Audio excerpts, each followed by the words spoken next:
Depuis le début du confinement, le 16 mars, j'enregistre chaque semaine une vidéo postée sur le site de la ville pour tenir les Dinardaises et Dinardais au courant de l'évolution de la situation dans leur ville. Alors que nous sommes entrés depuis hier matin dans la deuxième phase du déconfinement, je tenais à faire part d'un 10e et dernier enregistrement. Le confinement a été pour la plupart d'entre nous une longue épreuve. On se souviendra de la fermeture du marché et même des halles, de la fermeture de toutes les plages, ce qui n'était pas arrivé depuis 1944. Plage interdite. Symboliquement, c'est sans doute pour nous ce qui était le plus fort. Pas d'accès à la mer alors qu'on habite à côté. Comme la forêt, la montagne, ce sont nos espaces de liberté privilégiés. Une cité balnéaire vide, pas de commerce, ou juste le minimum vital, pas de circulation, pas de bruit, ou seulement ceux de la nature. On n'est pas prêt d'oublier ces images. Lorsqu'on est responsable dans une telle situation, les décisions ne sont pas faciles à prendre. Tiraillées entre la santé publique, l'impérieuse nécessité de nous protéger tous et les besoins simples de la population de plus en plus prégnants. Retrouver un marché central, des promenades possibles, des commerces ouverts, des écoles et des professeurs. Reprendre le travail car les difficultés financières menacent. Alors le confinement devient un combat à risque. Réouvrir progressivement les marchés. Redonner de l'espace aux activités physiques. Marcher sur le sable. Mais le virus est toujours là, menaçant de tout remettre en question. Je comprends alors que chaque décision ne peut pas rencontrer un assentiment unanime. Par exemple, protéger nos aînés, c'est d'abord les isoler du monde extérieur, particulièrement dangereux. Mais au bout d'un temps trop long, c'est leur rendre la vie insupportable, à eux et à leurs proches. Merci pour leur engagement à tous les personnels des EHPAD et du foyer du Puy de Dinard. Leur vie quotidienne n'a pas été simple pendant tout ce temps. Pendant le déconfinement, nous avons obtenu la dérogation d'ouvrir les halles pour 15 étalages, puis le marché extérieur pour 15 autres commerces de plein air. La gestion de tout cela en conservant les conditions de sécurité sanitaire étaient compliquées. Je remercie particulièrement celles et ceux qui ont bénévolement agi pour que ce soit possible, et les clients qui ont respecté les consignes. La première phase du déconfinement, le 11 mai, a permis d'ouvrir les commerces, de pouvoir sortir plus facilement, d'organiser les écoles. En Bretagne et dans toutes les régions balnéaires, la plupart des maires ont souhaité, dès ce moment, ouvrir les plages et permettre les activités nautiques. Sur la côte d'Émeraude, bien que les espaces côtiers soient parfois très différents, nous avons souhaité faire les mêmes demandes de dérogation d'ouverture d'une partie des plages de façon à étaler la fréquentation, sachant qu'à moins de 100 km, il y a déjà un nombre conséquent d'habitants pour qui l'accès à la mer devenait un besoin immédiat, surtout si la météo était favorable. Nous avons souhaité des plages dynamiques, expression un peu curieuse pour dire « pas de serviettes ». Dans l'ensemble, le souhait a été respecté, difficilement c'est vrai, pendant les derniers jours. Ici, je dois remercier les forces de l'ordre police municipale et nationale, surveillants de plage, dont le travail a été difficile, interdire le sable, puis la serviette, dans une station balnéaire, ce n'est pas rien. Contrôler que les automobiles viennent de moins de 100 km, un casse-tête compliqué par toutes les dérogations à la règle. Avec, comme pour tout le monde, la peur du virus qui n'est pas effrayé par les képis. Aujourd'hui, deuxième phase de déconfinement en zone verte. Les chantiers ont quasiment tous repris à un bon rythme dans la ville, tout en respectant les mesures sanitaires précises.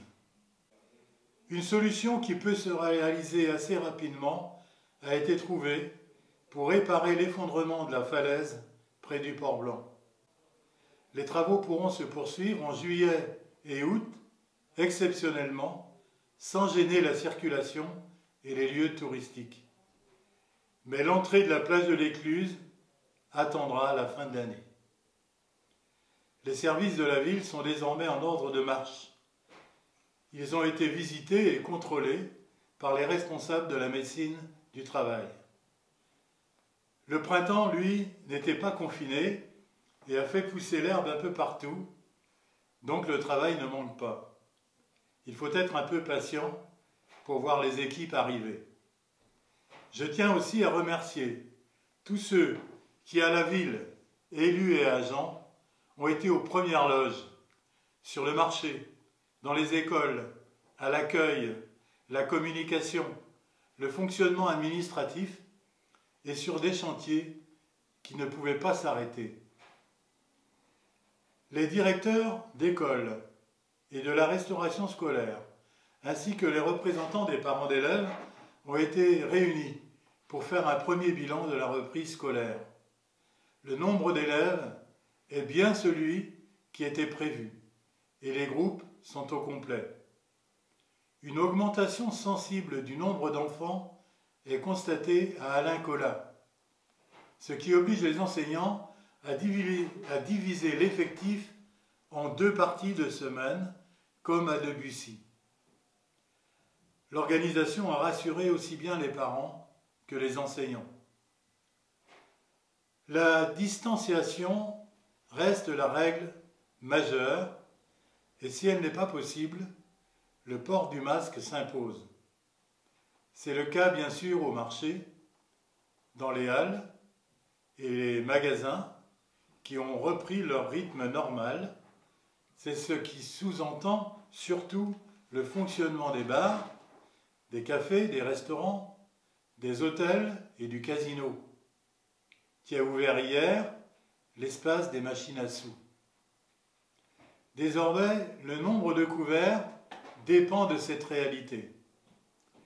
Pour aider à l'organisation de la reprise, nous avons laissé une partie de l'espace public au commerce, en particulier pour agrandir les terrasses, là où c'était possible.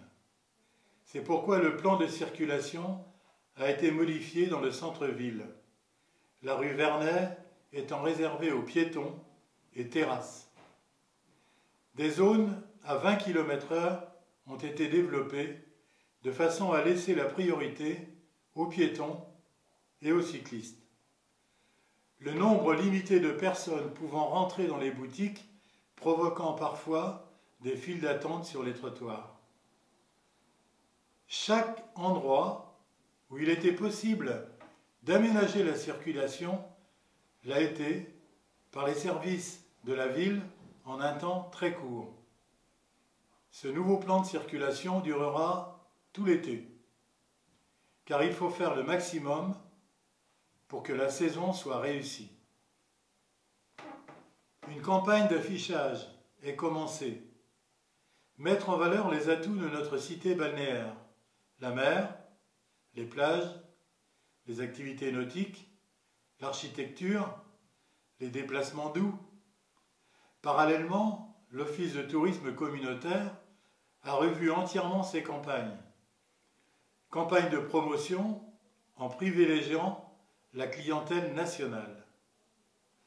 Depuis le début du confinement, j'ai dû annuler, ou les organisateurs ont annulé ou reporté des événements incontournables, habituellement à Dinard. Le 23e Dinard Comedy Festival, le concours d'élégance automobile, les 2 feux d'artifice, la grande exposition Figurez-vous, le jumping de Dinard, CSI 5 étoiles, les opéras d'été. Évidemment, cela ne se fait pas de gaieté de cœur. Le 6 mai dernier, le président de la République, Emmanuel Macron, s'adresse à un groupe d'artistes inquiétés par les conséquences du confinement et du déconfinement pour les activités culturelles. Il dit « Souhaiter refonder une ambition culturelle pour le pays, placer le bon sens et la créativité au cœur de ce chantier. Il faut que les lieux de création revivent en s'adaptant aux contraintes de l'épidémie, sans doute en inventant un nouveau rapport au public. » Depuis plusieurs mois, des artistes, des metteurs en scène, 2 directrices artistiques et les services culturels de la ville travaillaient sur des événements forts de l'été dinardais. La saison théâtrale, le festival de musique classique, le Dinard British Film Festival.